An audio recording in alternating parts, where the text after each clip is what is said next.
Have you ever wondered how long each cell takes to run in your Jupyter Notebook? It can be frustrating not knowing where the bottlenecks are. If that's you, stick around because today we're going to solve that mystery together. I totally get it. You want to see the execution time for every single cell, not just one.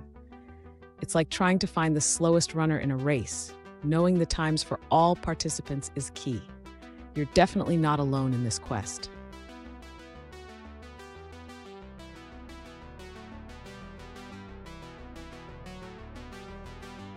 Here's the specific question we're addressing today.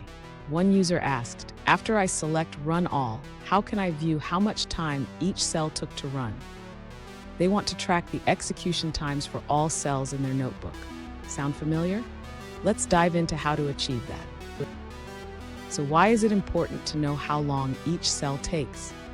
Understanding execution times can help you optimize your code and identify performance issues.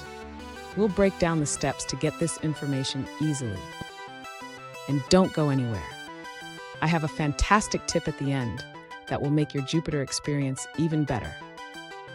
To view how much time each cell took to run in a Jupyter Notebook, the user should first enable the Jupyter Notebook's built-in timing functionality.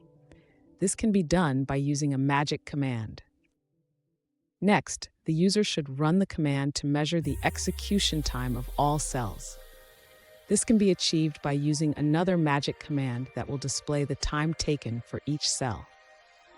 After running the cells, the user can view the output directly below each cell.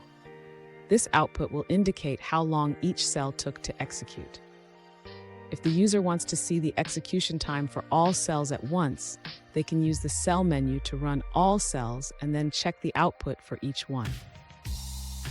Finally, for a more detailed analysis, the user can consider using the NBSinvert tool to export the notebook, which can also include execution times. Fun fact: the first Jupyter Notebook was created in 2014, and it has evolved into a powerful tool for data science and education. Just imagine how much time we've saved since then. Now, let's look at the answers provided by other users. An alternative approach to view the execution time for each cell in a Jupyter Notebook is to use the magic function senseEntTime. This function allows you to measure the time taken for each cell to run.